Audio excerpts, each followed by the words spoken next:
faut vraiment pas confondre en se disant les hormones baissent, il faut à tout prix que j'ai des éléments pro-œstrogéniques parce que souvent les femmes vont dans ce côté-là.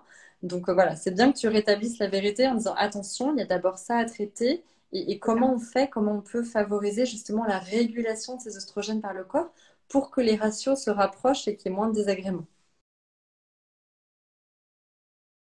Bonjour, je suis ravie de vous retrouver ce midi pour un petit live adapté sur justement le lien entre syndrome prémenstruel et alimentation, c'est-à-dire comment peut-on adapter l'alimentation à nos cycles. Et pour cela, nous sommes ravis d'avoir Cécile Pétureau, naturopathe, vraiment aussi spécialisée autour de l'alimentation et des cycles féminins, qui va nous rejoindre. Hello! Bonjour Caroline. Ravie et merci d'avoir accepté notre invitation et de t'avoir avec nous parce que c'est un des sujets qui nous tient vraiment à cœur. Et puis, tu as un compte là-dessus qui est super bien fait, qui décrit, que je vous invite à aller consulter, qui a plein de recettes et plein de petits tips comme ça pour une nutrition voilà, en pleine santé.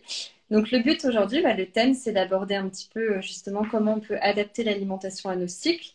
Et puis que tu nous fasses un petit peu ta présentation et tes retours d'expérience sur le sujet. Je pense que ça intéresse tout le monde. Super.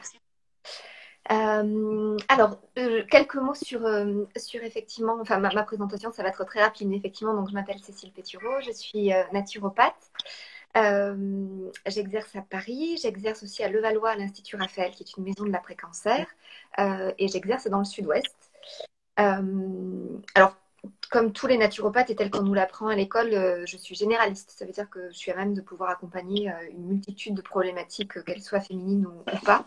Mais effectivement, de par le nombre de personnes et de façon récurrente qui viennent me voir pour des types de problématiques en particulier, j'ai développé une expertise en matière de troubles digestifs et déséquilibres hormonaux, ce qui vous intéresse, en tout cas intéresse particulièrement votre On vient auditoire. beaucoup te consulter pour ça en spécifique. Ouais. C'est Très la bien. grande majorité Ouais, c'est fou. des raisons pour lesquelles, en tout cas, les femmes viennent me consulter. Femmes ou filles viennent me consulter. Voilà, donc présentation synthétique, mais voilà, je pense que Coupe ça le son pour suffit. pas être. Hop, vas-y. Alors, concernant la thématique d'aujourd'hui, effectivement, tu souhaitais que j'intervienne sur le lien entre syndrome prémenstruel et alimentation. Tout à fait. Parce que c'est quelque chose qu'on Euh, regarde de près et effectivement, on a découvert des choses et moi-même ayant un symptôme prémenstruel assez violent parfois, alors pas du tout de manière régulière, voilà, on s'est rendu compte du lien très fort avec effectivement des prises en compte de l'alimentation selon la période du cycle qui peuvent vraiment aider.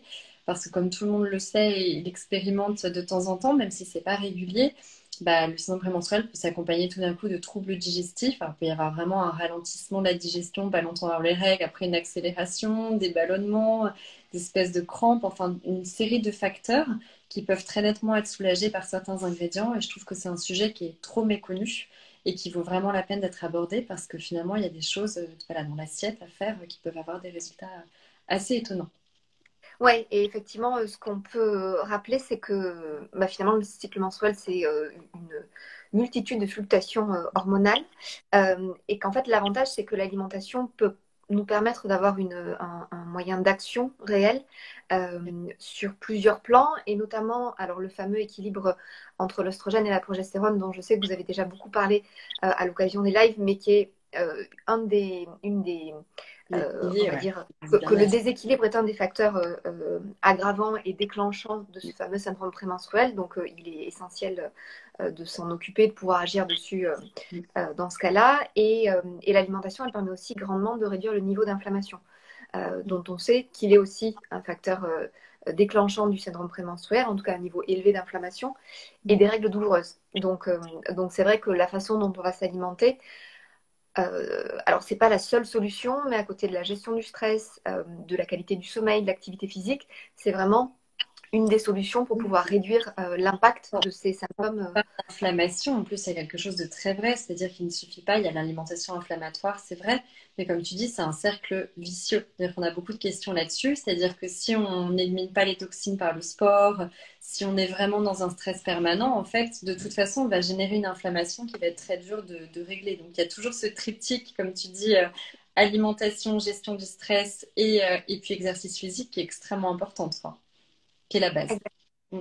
Et voilà, et donc l'alimentation ne suffit pas. Et c'est vrai qu'on voit beaucoup de personnes, et encore plus maintenant parce que c'est beaucoup plus démocratisé, mais voilà, qui vont avoir une assiette hyper healthy, entre guillemets, ce qui au fond ne veut pas dire grand-chose.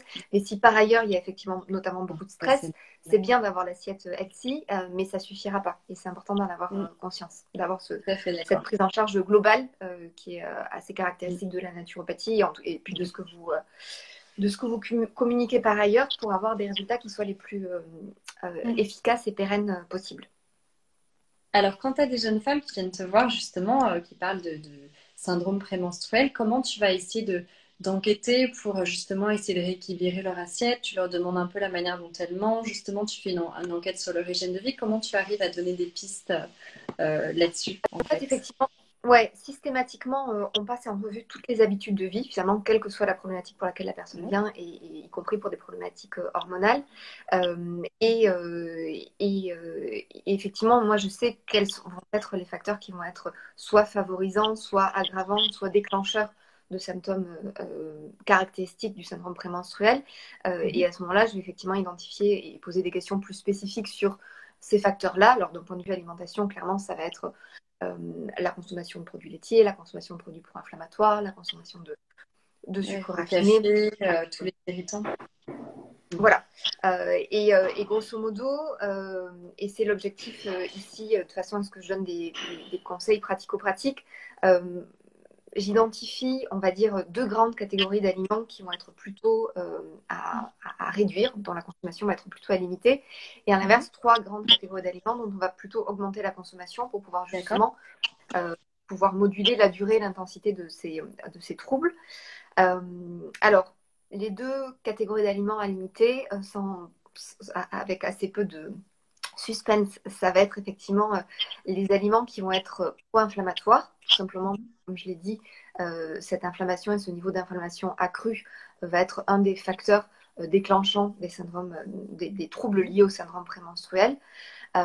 Donc là, pareil, on commence à quand même bien les identifier. Ça va être les céréales raffinées, le sucre raffiné, l'alcool, effectivement les produits laitiers. Produits laitiers d'autant plus que comme ils sont riches en oestrogènes, en tout cas encore plus si ils sont issus du lait de vache que du lait de chèvre et de brebis, ça va augmenter ce niveau d'oestrogène qui est déjà souvent élevé dans ce cas de syndrome prémenstruel. Donc, ça va finalement avoir deux impacts néfastes. Et dans les aliments particulièrement pro-inflammatoires, Les produits laitiers, excuse-moi, on a beaucoup de questions dessus. Par exemple, les produits laitiers bio, tu en penses quoi? Parce que justement, on a déjà éliminé normalement toute une partie, on va dire, antibiotiques et choses qui peuvent être justement pro-œstrogéniques. Apparemment, en tout cas, quand on choisit du bio, il y a vraiment quelques petites choses à surveiller, notamment les produits laitiers, les céréales et tout. On aurait quand même moins d'effets pro-œstrogéniques avec du bio. Tu en penses quoi, toi? alors en fait, mon avis sur la question par rapport à l'apport en oestrogène, il est exactement identique parce que tu es sur un animal qui synthétise et sécrète naturellement des oestrogènes. En revanche, l'avantage du bio, c'est que tu ne vas pas avoir le vecteur supplémentaire perturbateur endocrinien des traitements que peuvent effectivement qui peuvent être De réduire la charge en perturbateurs endocriniens. voilà, c'est ça, injecté aux animaux. Voilà.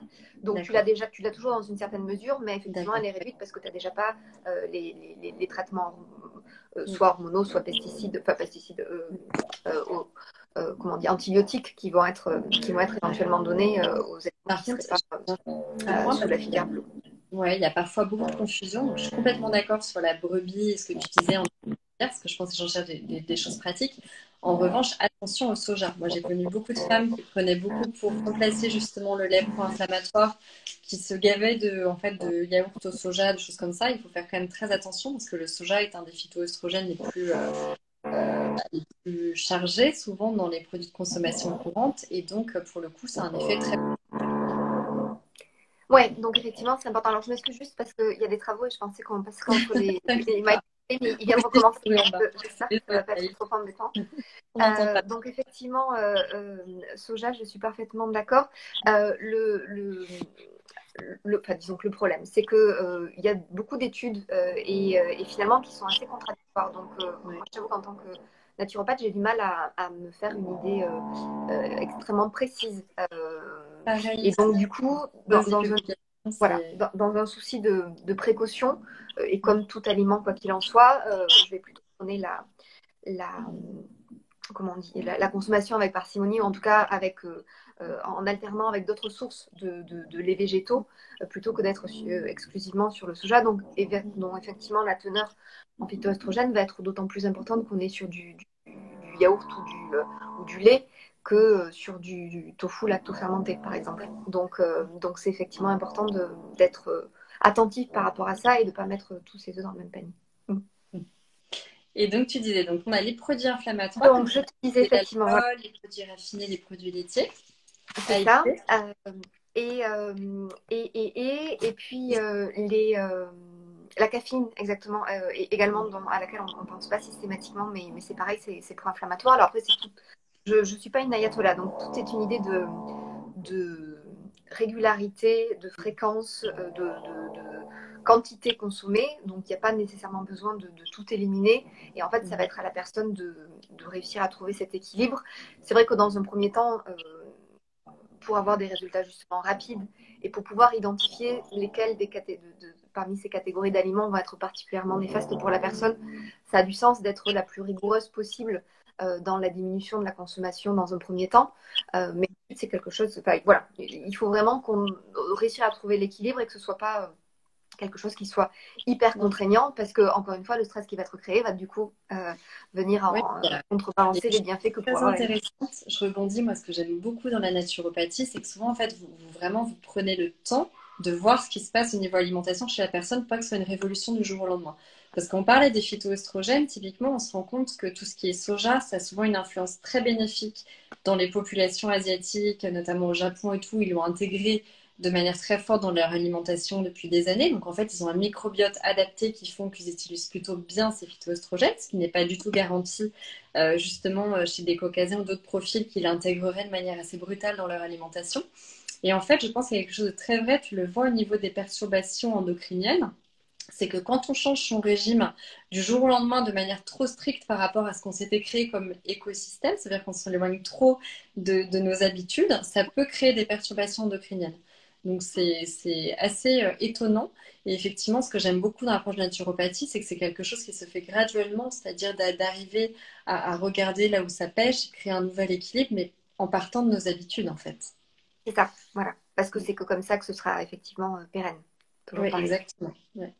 Donc le Euh, sucre, le café. donc, Alors le sucre, on en entend beaucoup parler. Le sucre, c'est difficile parce qu'en plus, il y a beaucoup de choses liées au syndrome prémenstruel ou périménopause où c'est vraiment, il y a des fringales de sucre et des moments, je ouais, pense qu'il y a beaucoup de femmes qui l'ont expérimenté. Enfin, nous, ça revenait beaucoup dans les symptômes. Mais mm, effectivement, c'est un espèce de cercle vicieux, quoi, ce pic exactement. d'insuline. Qu'est-ce que tu conseilles, toi, pour le sucre? En fait, il y a beaucoup de choses qu'on peut manger avec du sucre, mais il suffit peut-être d'adapter ses routines et d'avoir quelques astuces.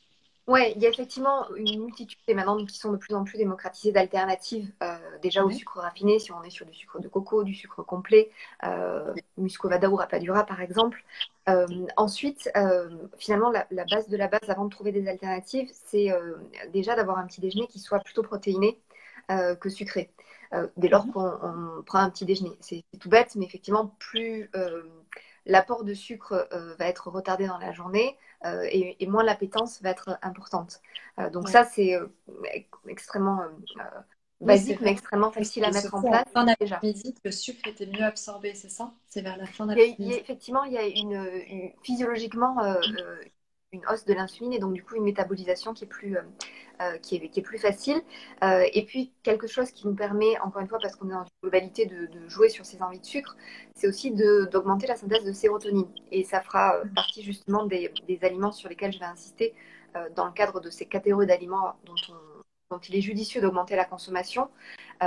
Et dès lors qu'effectivement on a une synthèse de sérotonine qui est optimisée, on a des pulsions sucrées qui sont beaucoup moins importantes. Donc ça fait aussi On avait partie une des... question sur le tamari qui est passé. Je vais te demander est-ce que le tamari, hein, je pense que c'est au même titre que le soja, il ne fallait pas en abuser. Donc ça, c'est la purée de sésame, hein, c'est ça?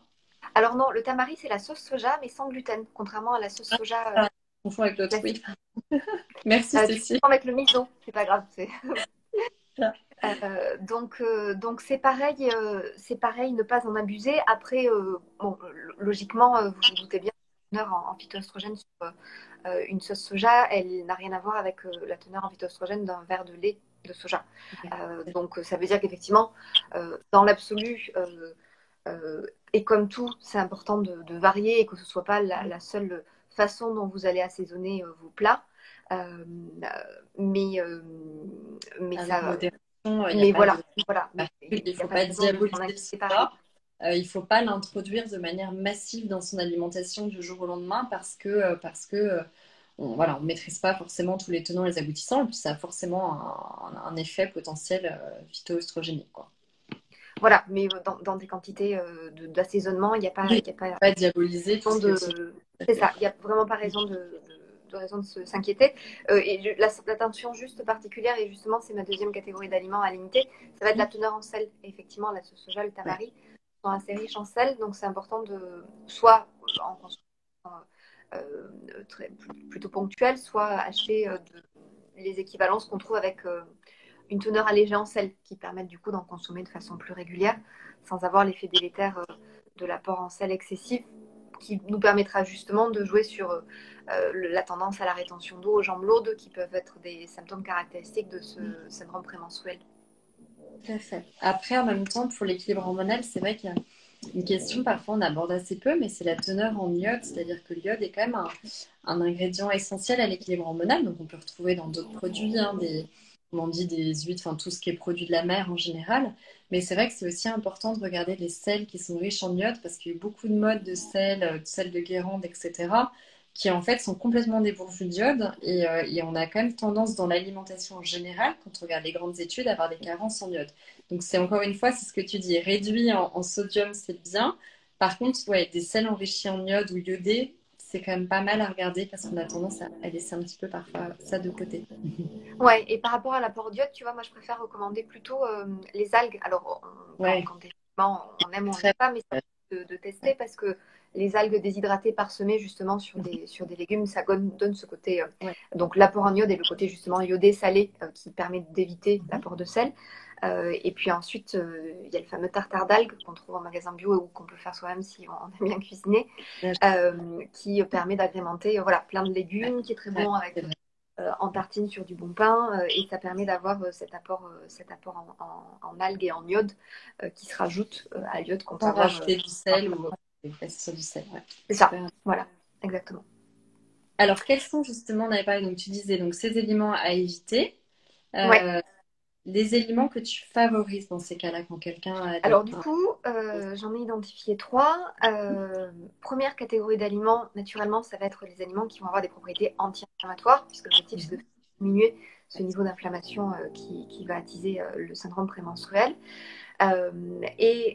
Dans cette catégorie-là, on en trouve deux principaux. Euh, les fruits et légumes pour leur vertu, enfin trois d'ailleurs, les fruits et légumes pour leur vertu antioxydante. Et quand je dis fruits et légumes, l'idée c'est que les légumes, on en consomme idéalement la moitié aux trois quarts de son assiette. Mais effectivement, c'est à minima la moitié de son assiette midi et Midi et soir. soir, quoi. Voilà, et ça c'est vraiment quelque chose qui permet que Ouais. qu'il y ait un apport en antioxydants qui soit vraiment optimisé. Ces antioxydants, on les trouve aussi en grande quantité dans les herbes aromatiques et les épices. On n'y Et pense les pas épices. nécessairement, en tout cas pas pour cette saison-là. Alors c'est vrai que compte tenu de la quantité qu'on utilise, on est sur un apport en antioxydants qui va être plus restreint que sur les fruits et les légumes, mais tout mis bout à bout, et si on est toujours pareil sur une utilisation qui est régulière, ça a vraiment du sens. Donc Oui, ça, puis c'est en plus, important. c'est une super alternative, ces herbes, parce que non seulement ça donne du goût, et souvent ça permet de moins saler. Tu en reviens à la consommation de sel. Le fait aussi de donner ce goût-là permet de mieux équilibrer sa consommation en sel et de rendre les choses aussi beaucoup plus gourmandes et donc beaucoup plus satisfaisantes. Donc, Ouais. ouais, tout à fait d'accord là-dessus. Et puis c'est vrai que on est étonné parce que sur des petites quantités, Tu vois, on a tendance à parler. Alors, bon, il y a certains ingrédients où c'est un petit peu plus compliqué. Le curcuma, l'assimilation de la curcumine ne se fait pas si facilement. Donc parfois, il y a voilà, des compléments, des apports qui sont plus particuliers. Mais c'est vrai que sur des herbes aromatiques que très souvent on consomme crues, donc très peu transformées ni chauffées, il y a des apports très intéressants en antioxydants, même sur des quantités en fait assez restreintes. Ouais, donc ça c'est à l'esprit et de se dire que voilà, rien que en ajustant sa façon d'assaisonner ces plats, on a Ouais. une marge de manœuvre sur cet apport en antioxydants. Mais juste, je me branche parce que ma batterie est faible. Voilà, désolée. Voilà. Donc on était nos légumes. Et ensuite, parmi cette Ouais. catégorie d'aliments qui vont être anti-inflammatoires, on a forcément, dont vous avez déjà aussi parlé, les oméga 3. Donc les oméga 3 pour leurs Ouais. propriétés très anti-inflammatoires. Et donc ces oméga 3 qui par ailleurs participent aussi à la régulation de l'humeur. Donc ça fait un deux en un qui est important justement par rapport à Ça, cette c'est irritabilité ou ce la base symptôme. des hormones, c'est de ne pas diaboliser le gras parce qu'on se rend compte que c'est vraiment absolument essentiel. Voilà, la Exact. synthèse, faut vraiment, on en revient à des régimes, on avait diabolisé le gras pour remettre beaucoup trop de sucre dans l'assiette, ça a complètement l'inverse aujourd'hui. Et avoir une vision complètement différente du cholestérol et tout parce que c'est absolument essentiel. Exactement, exactement. Et justement, ce cholestérol que vous trouvez dans les œufs, qu'il ne faut pas non plus diaboliser, dès lors que les œufs sont bio, jaune coulant et idéalement la filière bleu blanc cœur, on a un apport en oméga Tout à 3 qui est fait. particulièrement intéressant et optimisé. Donc ça, c'est... Alors pourquoi le jaune coulant? Ça, j'avais jamais entendu, ça m'intéresse. Alors justement, alors ça n'a rien à voir avec le cholestérol, mais c'est pour préserver la teneur en oméga 3, le jaune coulant. L'idée, c'est que le jaune ne D'accord. soit pas cuit. Donc ça peut être du mollet, du coq au D'accord, donc plat. un œuf dur ne va pas du tout avoir la même teneur en oméga 3 qu'un œuf coq. Exactement. Ah, je savais Exactement. pas, tu vois. Voilà. D'accord. Donc c'est pour ça que c'est à privilégier. Et par ailleurs, quand on est sujet à des lourdeurs digestives, Mhm. l'œuf jaune coulant va être beaucoup plus rapidement digéré que l'œuf D'accord. dur aussi. Donc ça Oui, prend en c'est vrai compte. qu'on n'en a pas parlé, mais il y a toujours un lien très fort à faire. On parlait aussi des teneurs en nutriments, en ingrédients. C'est-à-dire que aussi penser à réinjecter des aliments crus. Alors toujours une fois avec parcimonie, mais des cuissons douces et des aliments crus vont pas du tout avoir non plus le même effet dans le corps et à la digestion que des aliments trop cuits niveau, on va dire, apport en vitamines ou en antioxydants. Il y a effectivement un lien non seulement l'aliment, mais aussi des modes de cuisson qui peut jouer un rôle assez majeur. Donc encore une fois, il n'est pas question, je pense, enfin, tu vas nous dire, mais de manger tout cru, parce que dans ce cas, c'est compliqué aussi pour le système digestif. En revanche, d'alterner vraiment du cru, du cuit, des cuissons douces, ça peut vraiment jouer aussi sur la préservation des nutriments, des antioxydants et de la facilitation de la digestion. Ces phases-là. Ouais, ouais, parfaitement. Et l'idée, c'est que moi, je conseille systématiquement, effectivement, un peu de cru à chaque repas, mais toujours à adapter à la sensibilité intestinale. Mhm. Et de façon évidente, les personnes qui viennent avec des troubles intestinaux importants et notamment tendance à être très ballonnées, les fibres crues étant plus irritantes pour la muqueuse intestinale que Ouais. les fibres cuites, on va dans un premier temps éventuellement soit les éliminer totalement à l'espace de Mhm. 15 jours, le temps qu'effectivement au niveau de l'inflammation descende, soit les intégrer en quantité réduite pour ensuite progressivement effectivement les, et les remettre dans une alimentation plus quotidienne et en plus grande quantité quand l'intestin sera capable de pouvoir les prendre en charge. Parce que pour le coup, ça ne sert absolument à rien de s'obstiner. Si Oui, systématiquement il y a difficulté digestive après l'ingestion de crudités, c'est qu'à ce stade, il faut stopper l'organisme n'est pas prêt, quoi. voilà, et s'intéresser et travailler plus sur justement cette inflammation digestive. D'accord.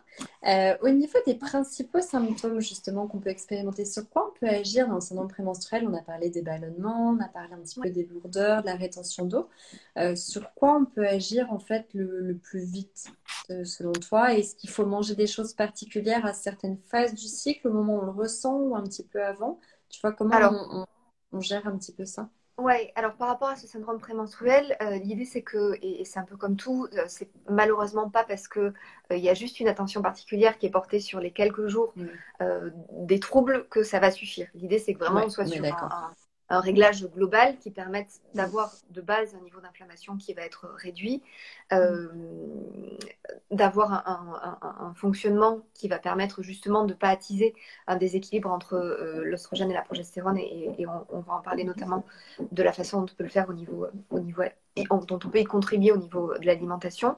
Ouais. Donc voilà, se concentrer exclusivement sur cette période de syndrome prémenstruel ne suffit pas, il faut qu'effectivement ce soit... C'est 1 à 3 cycles, quoi. En gros, il faut vraiment Voilà. prendre. Je suis complètement d'accord. C'est la même C'est chose ça. en phytothérapie. C'est que je trouve ça compliqué de t'aller juste la prise de choses sur quelques jours du mois parce que finalement, c'est le temps que l'organisme l'assimile. Il y a des cofacteurs, c'est des réactions en chaîne en micronutrition qui sont assez complexes. Ouais, C'est quand même dans la durée qu'on voit les choses et que ça s'installe. c'est ça. Après, il peut peut-être y avoir des petits réflexes, des petits tips. Il y a beaucoup de choses. Par exemple, on parlait des crampes, enfin il y a des petites choses sur lesquelles on peut agir comme ça, mais plus de Voilà, manière mécanique qu'alimentaire directement. c'est ça. Et puis ensuite, ce qui est...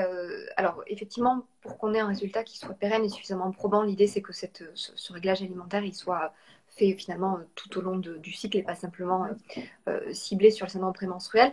En revanche, et ça moi je le vois beaucoup, et puis c'est aussi une façon de s'autonomiser et de se rendre compte de ce qui fonctionne et ce qui ne fonctionne pas. Des clientes qui justement, pour une raison X ou Y, vont avoir une alimentation plus pro-inflammatoire justement sur les quelques jours qui vont précéder leurs règles. Et là, tout de suite, elles vont voir la différence entre ce cycle-là et un cycle où effectivement, il n'y avait pas eu cet apport soit de sucre en excès, soit d'alcool, soit de caféine. Donc autant pour qu'effectivement ça fasse du bien, il y a besoin que ce soit fait sur l'intégralité du cycle finalement.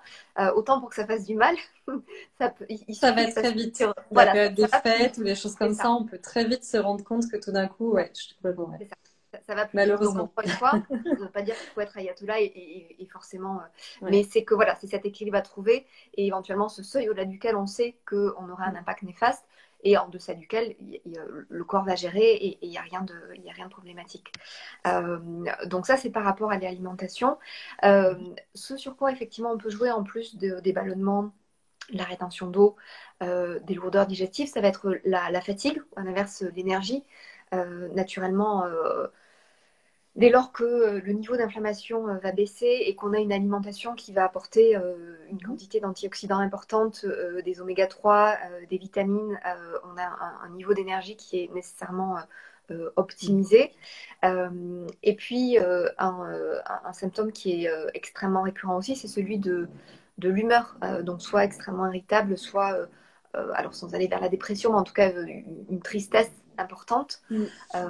Et ça, le changement de l'alimentation a un impact considérable qu'on couple éventuellement en fonction du symptôme. Moi, je couple avec un apport de magnésium. Donc, on va le voir justement dans l'alimentation et éventuellement sous forme de complément pour un dosage particulièrement Mais élevé. tu vois, le magnésium, c'est assez étonnant parce que moi, je me suis rendu compte au début, je prenais beaucoup de compléments aussi en magnésium B6, de temps en temps, j'en ai besoin. Et maintenant que, alors, je garde toujours les vitamines du groupe B parce qu'elles sont extrêmement fragiles et je pense que j'ai tendance à toujours en manquer. Mais par contre, tu vois, le magnésium, maintenant que je prends, je me dis, allez, je prends une poignée d'amandes par jour, ça me fait un effet encore plus fort que les compléments que je prenais. Je trouve qu'en termes enfin, en tout cas, d'effet sur l'humeur et même les fringales et tout, c'est incroyable, quoi. Je Ouais, sais pas donc si ça, c'est des c'est... choses que tu Voilà. conseilles à ces niveaux-là, mais c'est vraiment Oui, pour le coup un coupe-faim, les amandes en particulier. Les amandes ou tu vois, des noix de cajou, je trouve que c'est un coupe-faim et un anti-fatigue incroyable. alors ça dépend des gens parce que tu vois, et c'est Ah en ouais? ça que c'est intéressant et que forcément c'est aussi l'intérêt de ce que je fais et ce qui crée aussi enfin, le fait que ce soit jamais pareil, c'est qu'en fait pour toi ça va être effectivement un coup de faim et ça va jouer sur la régulation de ta glycémie et sur l'appétence au sucre, et sur le papier ça devrait être pareil pour tout le monde, mais pour certaines personnes au contraire ça va effectivement il va être difficile d'arrêter d'en consommer. Et au contraire, on est sur quelque chose qui va être plus néfaste et va mettre plutôt en situation de difficulté que bénéfique. Donc c'est là qu'on trouve Tu veux dire d'en effectivement... manger de plus en plus d'amandes, de manger c'est trop ça, et que... Ah, c'est drôle. exactement. Il y a beaucoup de gens qui ont du mal à s'arrêter à manger des oléagineux parce que c'est un côté qui est sympa à manger comme ça de Ouais. façon préhensible rapidement, qui peut se grignoter. Et donc ça, voilà. Et quand C'est à tu en prends ajuster en trop, c'est fonction néfaste, c'est ça? Ah bah, comme tout. Rien Oui. n'est, Oui, voilà, tu veux dire si tu prends rien tout le n'est paquet mauvais. d'amandes d'un coup, c'est une C'est question ça, de modération. D'accord. c'est ça. Et on est quand même sur quelque chose qui est riche en gras, donc encore une fois en Mm. bon gras, mais qui peut alourdir et Bien complexifier la sûr, digestion si on en fait trop des grande gros quantité. excès, ouais. Moi, je Donc trouvais voilà. ça extrêmement pratique en petit coup de faim. Je trouve que c'est le format idéal. Tu as un coup de faim, dois tenir la réunion, tu as 2 secondes pour manger un truc. Je trouve que ça tient énormément par contre. Mais effectivement, faut Ouais. pas prendre tout le Voilà, paquet. non, non, mais de par l'apport en gras, Mm. en fibres et en protéines, voilà, l'impact sur la satiété, il est Mais évident. Après, tu- le conseil va être à ajuster en fonction de la relation qu'a la personne avec mm. Mais par ce contre, type tu d'aliment. soulignes Mais un sur point le très papier, important. effectivement, c'est... Ouais, mais ce qui est fou, c'est de voir à quel point certains aliments ont un effet sur l'humeur. Tu vois, moi, c'était par exemple les amandes et puis réintroduire des œufs aussi, tu vois, comme tu en parlais tout à l'heure, Ouais, les fameux bleu blanc cœur et bio. Déjà, je trouve qu'on tient beaucoup plus en faim dans la durée, c'est-à-dire c'est beaucoup plus rassasiant. Et en plus, il y a vraiment un côté sur l'humeur, c'est ça qui est dingue, quoi, parce que c'est toujours cette frontière entre, tu vois, psychologie où tu sais pas d'où ça vient, mais vraiment, c'est précurseur de sérotonine. On parle, il y a certains éléments où c'est absolument dingue l'effet que ça peut avoir sur le quotidien, sur la stabilité au moins de l'humeur. ouais. Alors, d'une part, parce que cet apport en protéines, et c'est vrai qu'il est souvent négligé par les personnes Mm. qui viennent me voir, il est indispensable à la régulation de la glycémie et de la satiété, en plus du rôle essentiel qu'il représente dans la synthèse d'une multitude d'hormones, de neurotransmetteurs, Mm. d'enzymes, et puis c'est vraiment le terreau de base d'une multitude de molécules. Donc ça, c'est vraiment important d'en avoir conscience. Et puis par rapport à l'humeur, donc effectivement, tu as du tryptophane, précurseur de la sérotonine, et tu as surtout de la dopamine, enfin Ouais. de la L-tyrosine, qui est précurseur de la dopamine. Donc ça, pour le côté énergisant le matin, c'est quelque chose qui est hyper intéressant. Donc ça nous permet de recouper et le petit-déj protéiné et qui permet effectivement de contribuer à la régulation de la glycémie sur la journée et l'apport de cette tyrosine qui va être précurseur de la dopamine. Et tu parlais, moi j'aime beaucoup, tu parlais de l'apport en protéines, c'est quelque chose qu'on a tendance à oublier. Qu'est-ce que tu penses justement par rapport à ça, des régimes véganes où justement on a aussi tendance à dire que plus on prend en âge, c'est-à-dire plus on, voilà, surtout à partir de 50-60 ans, plus les femmes en particulier ont besoin d'apports en protéines importants. Alors qu'est-ce qui se passe quand on est justement plutôt dans une logique végane ou à réduire la consommation de viande? C'est quand même la grande tendance aujourd'hui. Qu'est-ce que tu conseilles dans ces cas-là justement pour suppléer à ça? Alors, c'est effectivement un régime alimentaire que moi, je prône pas dans mes conseils. Après, je m'y adapte parfaitement parce que je peux parfaitement comprendre les raisons pour lesquelles on fait ces choix. Mhm. Et l'idée, c'est que c'est quelque chose qui est absolument viable dès lors qu'on est accompagné pour pouvoir faire des choix qui soient effectivement Mhm. euh, avisés et qui permettent de remédier à cet apport en acides aminés essentiels qui sont contenus dans les protéines animales qui va être réduit. Donc, il est parfaitement possible d'avoir un régime alimentaire qui apporte tout ce dont on a besoin dès lors qu'on fait les bons choix et qu'on se complémente. Oui, la Tu vois, vitamine typiquement, B12, par exemple, est quand même voilà, très ça c'est importante aussi. essentiel. L'apport d'iode, il est aussi à contrôler Ouais. parce que donc tu t'en trouves euh, dans les algues, mais les sources majeures, on est plutôt sur le poisson, les fruits de mer. Donc, c'est important de pouvoir faire des prises de sang, simplement régulièrement, de façon à Mhm. pouvoir ajuster éventuellement et intégrer une complémentation s'il n'y a pas assez via l'alimentation. Euh, le calcium, moi je ne vois pas de problématique particulière parce que le calcium d'origine végétale, il est très bien assimilé et tu peux en trouver de façon assez simple. Donc effectivement, c'est cette attention particulière sur l'iode, Et la sur B12, ouais. la B12 et sur le zinc également, euh, parce que le zinc, on en trouve aussi dans enfin, on a des sources végétales, notamment notre cajou, les graines de courge, on en trouve dans les céréales complètes, les légumineuses, mais on Mhm. sait que c'est une forme qui est quand même beaucoup moins assimilée, et Ouais. beaucoup moins bien assimilée que les formes animales.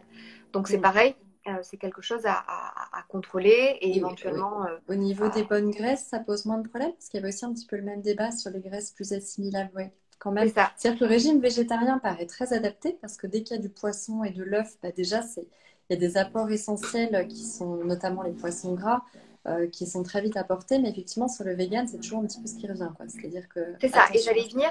Alors, d'ailleurs, tu dis régime végétarien. Normalement, le vrai végétarien, il ne consomme pas de poisson. Donc, cet apport Ah, d'accord. Parce Ouais, qu'il y a des végétariens flex, oui, alors c'est toujours c'est compliqué. ça. Mais Après, bon, on fait un peu de la sauce. Mais normalement, le végétarien pur végétarien, on est juste sur les sous-produits animaux. oui, Donc, c'est vrai. les œufs, le Les fromage, noix, les et œufs, le mais... miel. Et donc, normalement, les poissons sont exclus. Mais effectivement, il y a de plus en plus de gens qui Mm, vont moins manger de viande, mais qui vont conserver le tout à fait. poisson. Et tu as parfaitement raison, cet apport en oméga 3, alors il est systématiquement, euh, moi je le conseille systématiquement en complémentation PA, DHA, si on est Mm, strictement végétarien ou végétalien, parce que effectivement, tu as plusieurs formes d'oméga 3. La forme qui va être directement utilisée par le corps, c'est EPA, DHA, que tu ne trouves que dans les poissons, notamment les mm. poissons gras. Origine Et animale. les formes végétales vont apporter la forme ALA, mais qui doit être convertie par l'organisme pour atteindre la forme PADHA. Et on sait que cette conversion, elle est de façon, on va dire, incomplète, enfin de façon, Mm, elle n'est pas très bien réalisée, et d'autant plus en avançant en âge. Donc l'idée, c'est de pouvoir associer les deux quand on a un régime alimentaire qui l'autorise, entre guillemets, qui le permet, ou de penser systématiquement à se complémenter si effectivement on ne l'intègre pas dans l'alimentation. Et il n'y a pas trop de difficultés par rapport au régime végétarien strict ou mhm. végétalien par rapport à la complémentation, parce qu'en fait, ces EPA-DHA sont issus des algues que les poissons vont consommer. Donc on en trouve sous forme de compléments alimentaires, sous forme végétale, et donc ça ne va pas en contre-indication avec éventuellement D'accord. Ah, donc un on peut souhait trouver le d'exclure. PADHA sous forme végétale. Voilà, en fait, D'accord. issu d'une algue dont je ne peux pas te donner le nom parce que je l'ai Ah, oublié. c'est pas le lithotam ou je sais plus quoi, il y a Alors un truc. non, pas du tout. Alors elle est intéressante parce que elle est très riche en minéraux, et notamment Ah en oui, calcium. c'était ça. Elle est Et en très iode notamment. alcalinisante, Mm, et ça peut être intéressant pour notamment les douleurs articulaires qui peuvent être mhm. aussi liées à la préménopause ou ménopause. En revanche, rien à voir avec D'accord. l'apport en EPA-DHA. Alors, il y a une chose, Mais j'aimerais ça, bien rebondir là-dessus, ouais, parce que tu disais justement aussi la manière dont on va utiliser ou convertir des nutriments diminue avec l'âge. C'est vrai qu'il y a quelque chose qui est clair et qui est important à retenir, c'est que à partir d'un certain âge, et aussi ça accompagne au moment de la baisse hormonale, donc tout ce qui est dans le cadre un peu périménopause aussi notamment, qui commence beaucoup plus tôt que ce qu'on imagine, puisqu'en fait souvent les prémices, on va dire, des premiers symptômes apparaissent vers 35-40 ans. Qu'est-ce qui se passe dans le corps? Qu'est-ce que tu en penses, toi? Est-ce que tu vas adapter selon l'âge de tes patientes ou consultantes? Je ne sais jamais comment on dit vraiment. Mais justement, est-ce que tu trouves aussi qu'il y a une baisse de nutriments? Est-ce que ça vaut le coup de se supplémenter plus à partir d'un certain âge? Comment tu prends en compte le facteur âge, en fait, ouais, dans, alors tu vois, dans cette la équation? supplémentation accrue à partir d'un certain âge, moi, c'est quelque chose que je fais pas. Parce D'accord? que, alors, je sais très bien, et on sait très bien que, compte tenu de la nature de nos terres actuellement, la valeur nutritionnelle des aliments est plus réduite qu'elle ne Baisse? l'était auparavant. Mais c'est vrai que, alors ça c'est très personnel, mais je pars du principe qu'on peut faire plein de choses avec son hygiène de vie, son alimentation, et qu'il n'y a pas nécessairement ce besoin automatique et systématique de se complémenter, en tout cas D'accord. sur, Tu vas plutôt adapter l'alimentation. donc voilà, en fait, voilà. Ensuite, c'est toujours pareil, en fonction de problématiques Mhm, particulières. Bien sûr qu'il peut y avoir, et c'est pertinent d'avoir des cures ponctuelles de compléments mhm. alimentaires, mais pour moi, la base, c'est vraiment la façon dont on va Ça, on est s'alimenter. d'accord. Il y Donc, a pas de pilule miracle, il n'y a rien qui change c'est sans ça. adapter l'alimentation. On est bien C'est d'accord. ça. Alors, Donc qu'est-ce que ça, tu conseillerais justement de renforcer quand on monte en âge? Est-ce que c'est plutôt les antioxydants? Est-ce que c'est plutôt les acides gras ou les protéines? alors en fait, Comment tu ouais, adaptes? quand on est en périménopause, il va y avoir deux phases. La première Mhm. phase, alors, et les deux vont durer plus ou moins longtemps. La première phase, en fait, on est sur cette fameuse hyperœstrogénie qui est caractéristique du syndrome prémenstruel. Donc finalement, c'est exactement la même prise en charge et les mêmes conseils. Donc on est sur une diminution des aliments pro-inflammatoires, une augmentation des aliments qui vont être à l'inverse anti-inflammatoires, une augmentation des aliments qui vont permettre de favoriser la métabolisation par le foie de ces oestrogènes qui peuvent être présents en excès, et une augmentation de ces aliments qui vont permettre de favoriser la synthèse de sérotonine par rapport à la régulation Ça, lunaire c'est notamment. très important ce que tu dis parce qu'il y a souvent beaucoup de confusion. Je rebondis parce qu'on a eu beaucoup de Ouais. questions là-dessus. En fait, les femmes qui rentrent justement en périménopause sont persuadées, tu sais, on parle beaucoup des oestrogènes par rapport à la progestérone, en règle générale. En tout cas, c'est ce que Mm. les femmes retiennent. Et il ne faut pas oublier que bah, ce début de baisse hormonale, donc qui s'amorce dès 30 ans d'ailleurs, enfin un peu petit puis qui est graduel, eh bien en fait, c'est d'abord la progestérone qui baisse normalement. Et donc les femmes pensent qu'il faut compenser les oestrogènes. Moi j'ai eu beaucoup de confusion là-dessus, je t'en dis parce qu'on a eu beaucoup de questions en disant mais Ouais. si je baisse, eh ben, il faut vite que j'ai des pro-œstrogènes. Et en fait, bah, non, non, non, parce que c'est le ratio œstrogène-progestérone qui compte. Et donc quand la progestérone va baisser, et même en ménopause, on peut se retrouver en hyperœstrogénie. Donc avoir des symptômes désagréables. Et il faut savoir, je ne sais pas ce que tu en penses, mais nous, on a pas mal creusé avec différents experts. Ils nous disent que les phénomènes de dominance oestrogénique, ou donc de dominance des oestrogènes par rapport à la progestérone, seraient un des facteurs numéro un de déséquilibre hormonal aujourd'hui. C'est-à-dire qu'il concernerait plus de 70% des femmes et avec une série de symptômes qui va de l'irritabilité aux douleurs, voilà, par exemple mammaires ou ce genre de choses. Et effectivement, il faut vraiment pas confondre en se disant les hormones baissent, il faut à tout prix que j'ai des éléments pro-œstrogéniques parce que souvent les femmes vont dans ce côté-là. Donc voilà, c'est bien que tu rétablisses la vérité en disant attention, il y a d'abord ça à traiter et comment on fait, comment on peut favoriser justement la régulation de ces oestrogènes par le corps pour que les ratios se rapprochent et qu'il y ait moins de désagréments. Alors, deux solutions. La première, c'est de limiter les entrées d'oestrogènes exogènes. Donc, Ouais, effectivement, c'est ces fameux produits laitiers à ne pas consommer en excès. Et ensuite, c'est aussi l'attention particulière à porter aux perturbateurs endocriniens. Je sais que vous en parlez beaucoup, et ça, c'est ouais. effectivement essentiel dans cette régulation. Et la deuxième chose, c'est qu'une fois qu'on diminue les entrées, bah, on favorise les sorties. Et donc l'idée, c'est d'avoir un foie qui, notamment, qui fonctionne bien, un intestin qui fonctionne bien aussi, le foie pour transformer ces oestrogènes usés et qui seront ensuite éliminés via la bile au niveau intestinal. Et là, d'un point de vue alimentation, alors, si on part de quelque chose d'assez synthétique, mais par rapport à ces aliments qui vont favoriser les fonctions naturelles de détox du foie, tu vas avoir les aliments qui sont riches en magnésium, en zinc et en B6 principalement. Tout à fait. Donc, magnésium, on en parlait, donc effectivement dans les oléagineux, notamment amandes et noix du Brésil, qui en contiennent d'ailleurs plus que les amandes. Tu vas Les en quoi, pardon? trouver Ah dans oui, le les noix du cacao. Brésil, oui, oui, tout à fait. Ouais. Ouais, alors qu'on connaît plus pour leur teneur en sélénium, mais il s'avère qu'elles sont plus Ouais. riches en magnésium que les amandes, qu'on connaît plus pour leur teneur en magnésium. Ouais, Voilà, ouais, ouais, c'est j'ai ça vu, bah, important c'est de l'oléagineux le plus savoir. riche en magnésium, je crois, d'ailleurs. Tout court, ouais. Oui, c'est ça. Mais c'est plus difficile à trouver. Donc il y a ça. Voilà. Il y a, il y a le cacao, alors encore plus lorsqu'il Mm. est cru. Alors ça, c'est pareil, c'est un truc qui se développe beaucoup et c'est vrai que voilà, pour les gens qui aiment bien, ça peut être Ouais. intéressant à intégrer. Mais alors, rien à voir en digestion, et c'est vrai qu'on a tendance à confondre les chocolats. Du chocolat blanc au chocolat au lait en passant au cacao à plus de 70% ou même au cacao cru, ça change absolument tout en termes d'effet sur l'organisme. C'est-à-dire que C'est clair. vraiment, comme tu dis, les deux baisses, c'est toujours, c'est quoi? C'est plus de 70% de teneur en cacao et le cru, c'est le top du top, quoi.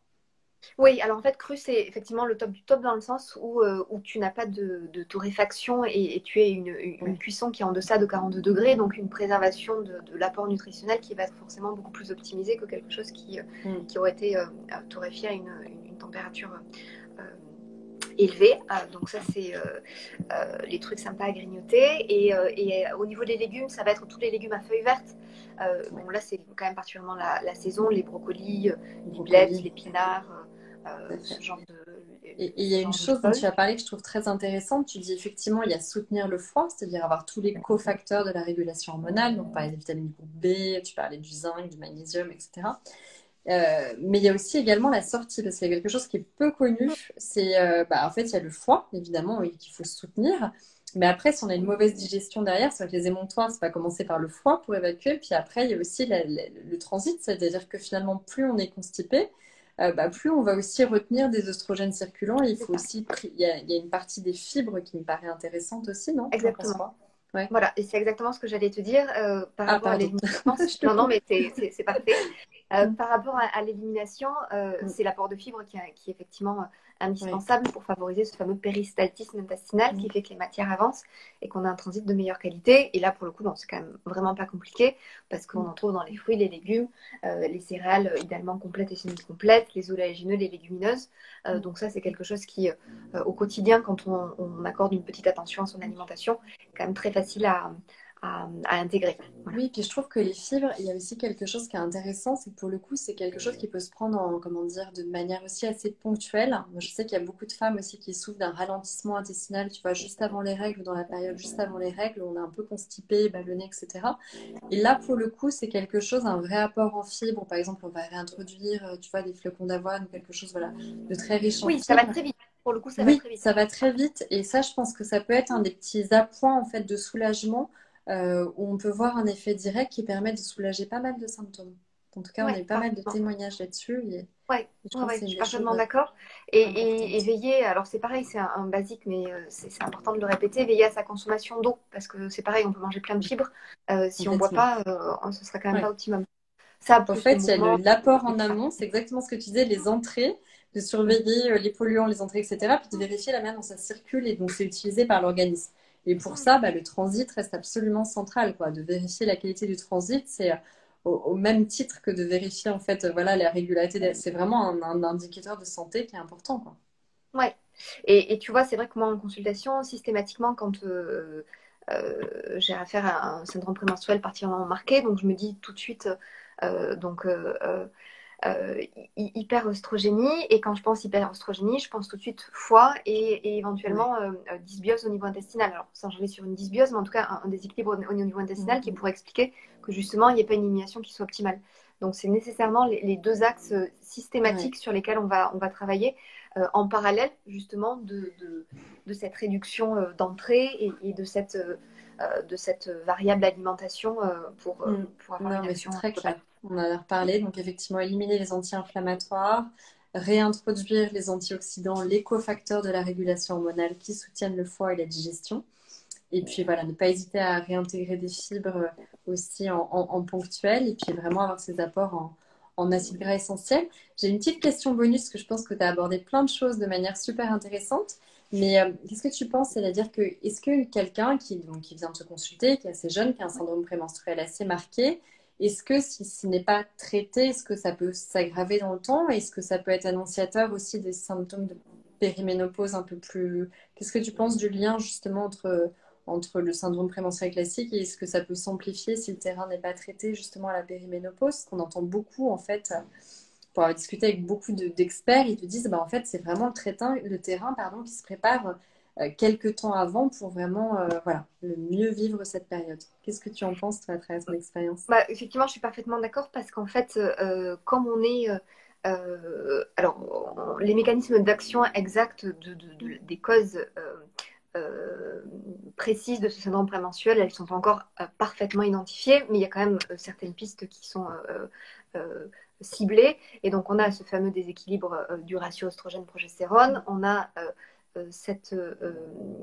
les fluctuations hormonales qui sont finalement conséquentes, les fluctuations, on va dire, oui, de synthèse de neurotransmetteurs, mais qui sont aussi des hormones qui sont conséquentes à ce déséquilibre oestrogène-progestérone. Et on a ce niveau d'inflammation qui est élevé. C'est vraiment trois caractéristiques. Et en fait, ces trois caractéristiques, ce sont des choses qui peuvent parfaitement évoluer et effectivement s'aggraver si l'hygiène de vie n'est pas adaptée. Donc, ces critères qui seraient à l'origine d'un syndrome prémenstruel particulièrement marqué autour de Faut pas 20-25 ans, s'habituer à vivre avec quoi. voilà, peuvent Mm. parfaitement s'aggraver autour de la quarantaine s'il n'y a pas effectivement de petits Mm. réglages qui ont été faits en amont. Mm. Euh, et c'est vrai que souvent, les femmes que je vais accompagner sur des périodes de plutôt périménopause, ménopause, sont souvent des femmes qui, en amont, ont eu des problématiques de syndrome prémenstruel particulièrement Mm. marquées. Donc, Mm. Oui, donc il y a le peu lien, d'études sur le ça peut dire sujet, mais direct à effectivement, 100%, mais en tout cas, voilà, c'est quand même un ouais, terrain on qui peut être commence à faire des favorable à... liens. Le sujet est encore trop peu Ouais, documenté, mais il commence à y avoir des liens voilà. assez forts entre effectivement syndrome prémenstruel, qui parfois est masqué par des moyens contraceptifs aussi, donc on ne Ouais. s'en rend pas toujours compte. Mais typiquement, s'il y a eu des postpartum, des choses un peu compliquées aussi au moment où on a Mm. arrêté la pilule, on peut s'en rendre compte de ces petites phases de vie. Ça veut quand même dire, il ne faut pas forcément chercher à les masquer tout de suite, ça veut quand même dire qu'il y a un terrain à creuser, il faut creuser l'alimentation et prendre en compte parce que c'est des signaux forts qu'on envoie. Et voilà, faut pas trop les laisser de côté parce qu'il y a un moment ou un autre où il peut y avoir des effets rebonds, effectivement, ça peut revenir en boomerang. Donc, je pense que c'est très Ouais. important d'apprendre à bien se nourrir et c'est aussi la naturopathie est assez géniale pour ça parce que vous prenez le temps, vous passez du temps avec voilà, les personnes que vous rencontrez et je pense que c'est extrêmement important d'avoir cette approche d'établissement d'un nouveau plan d'alimentation et d'équilibre de vie en général parce qu'il n'y a que ça qui fait de l'effet en fait à terme en Ouais. fait. Et ce qui est Bien très sûr, après. positif, c'est que ça va quand même très vite. Et ça, c'est Oui, important de le dire aussi. Des symptômes qu'on peut se traîner depuis des ouais. mois ou des mois ou des années et des années. Mhm. Moi, je vois mes clientes à raison de... Enfin, une mois et demi, pardon, une mois et demi, un mois et demi sépare le deuxième du premier rendez-vous. Ouais. Et donc souvent, on a eu à peine un cycle qui est passé. Et déjà, au bout d'un cycle, on voit des résultats. Donc Ouais. effectivement, qui seront d'autant plus pérennes et d'autant plus marqués au bout de 2, 3 cycles. Mm. Mais en un mois et demi, on voit déjà la différence. Non, Un mais mois et tu demi, c'est disais, hein, pas on en revient, rien. même l'humeur, la digestion, et déjà, c'est des choses qui peuvent être vues très, très rapidement. Ces deux symptômes, et puis après, souvent, tu as le sommeil, tu as des choses qui s'améliorent, mais effectivement, oui, ça change tout quand on installe des bonnes habitudes sur le long Voilà. terme. Donc voilà, il faut aussi être confiant dans les capacités du corps à revenir à cet état Tout à fait. d'équilibre et se dire que c'est pas nécessairement parce qu'on choisit une voie qui demande un investissement plus important que ça va Ouais. prendre beaucoup plus de temps. Ça dépend des problématiques, bien Mm. sûr, mais là, par rapport à cette régulation hormonale, Tout à euh, fait.